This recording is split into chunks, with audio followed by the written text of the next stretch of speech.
ভালোবাসা যদি শুধু মুখে বলা হয় তবে সেটা কতটা সত্য, আর যদি সেই প্রেমের প্রমাণ হয় আত্মত্যাগ, তাহলে তাকে কি বলবো?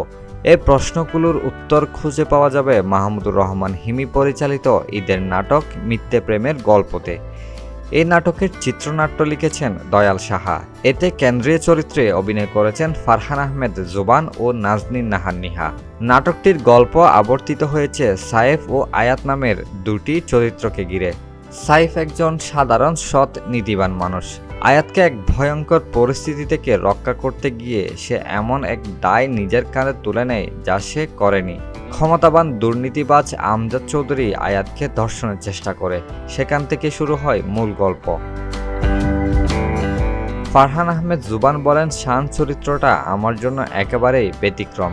খুব শান্ত, গম্ভীর, কিন্তু ভালোবাসার জন্য জীবন দিতেও দ্বিধা করে না।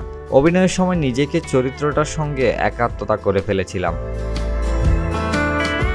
নাজনীন নাহার নিহা বলেন, আয়াত চরিত্রে কাজ করা খুব আবেগঘন অভিজ্ঞতা। একটা মেয়ে নিজের সম্মান বাঁচাতে এক ভুল করে ফেলে, কিন্তু সত্যি বলতে পারে না।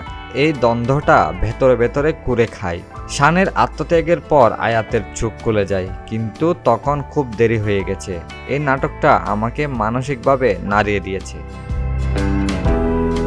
নাটকটির প্রসঙ্গে পরিচালক মাহমুদুর রহমান হিমি বলেন, ভালোবাসা মানে কেবল প্রেম কাহিনী নয়, তাতে থাকে বিশ্বাস, আত্মত্যাগ আর একটি সময়ের পরিণতি।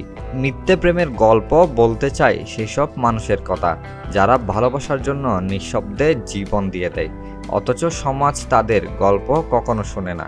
আসছে 19 জুন মিথ্যে প্রেমের গল্প মুক্তি পাবে ক্যাপিটাল ড্রামা ইউটিউব চ্যানেলে।